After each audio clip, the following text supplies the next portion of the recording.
was a king and a queen, and as is so often the case, they were very happy except for one significant issue they had. They desperately wanted a child, and they'd been waiting for years and years and years, and finally the queen was pregnant, and they are over the moon, and she gives birth to a beautiful baby girl, and they call her Princess Sophie.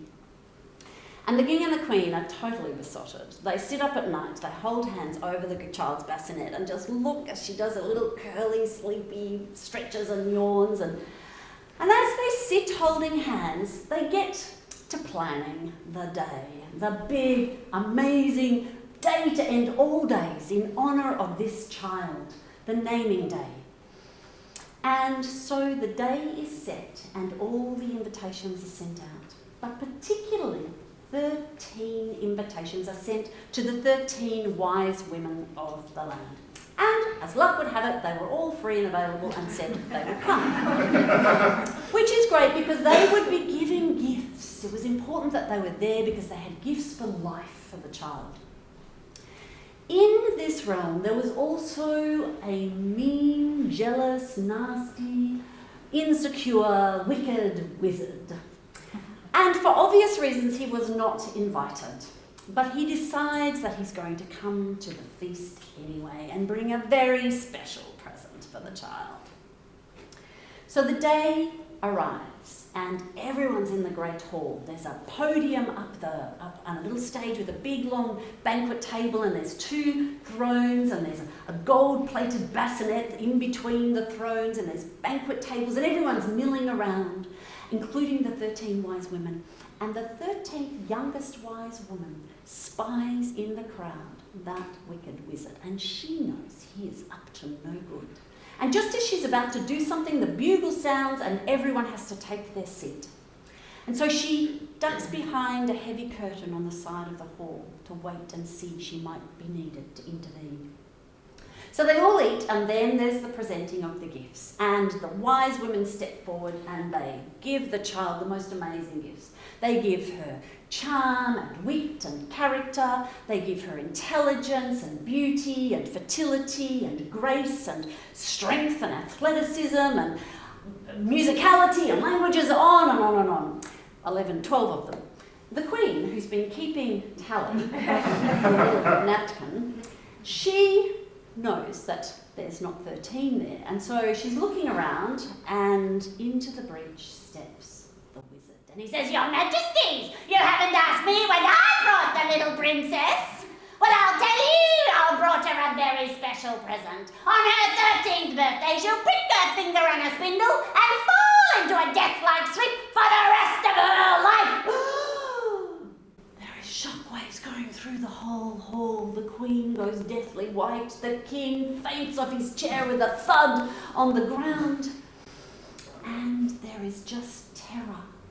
Well, into this steps the 13th wise woman.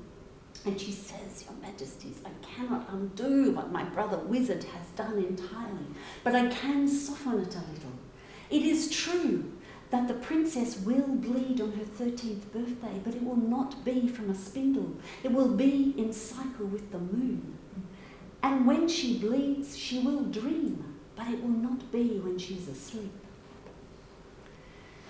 The king and the queen were not reassured by the 13th wise woman's softening at all, and that night they stayed up, pacing and arguing and talking, and finally they came up with a plan.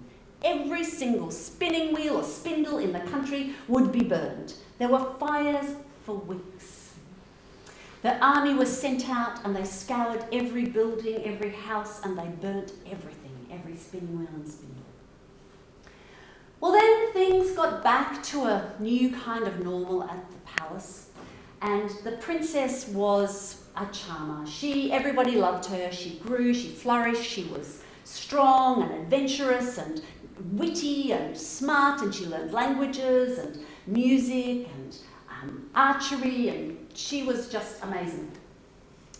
As the time grew closer to her 13th birthday, the king and the queen had definitely not forgotten, and they decided that it would be wise to leave the realm and go to the queen's sister's house. I say house, but it was an enormous castle, in another realm. And so they travel a couple of days and they arrive there for the 13th birthday. And there's a big family feast with uncles and aunties and grandparents and lots of cousins. And after the feast, the adults push back the chairs and settle in for conversation, and the children grow restless and they decide to play hidey.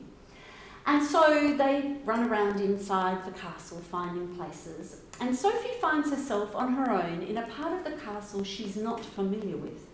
And at the end of a long room there's a round wall with a door in it, and she pushes the door and there's a set of stone steps going up a tower.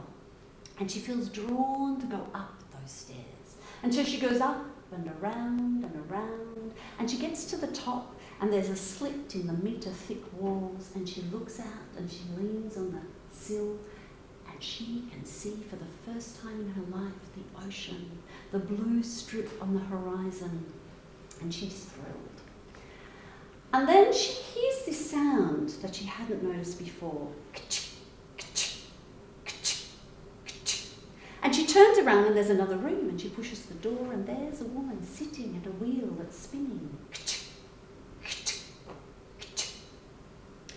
She says, "Madam, what are you doing?" "I'm spinning, my child. Would you like to try?" She was, in fact, the 13th wise woman. And the girl said, "Yes."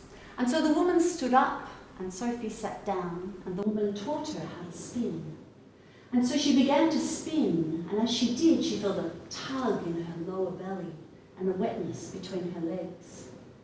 And the wise woman explained to the girl the mysteries and the power of the body that bleeds but is not wounded.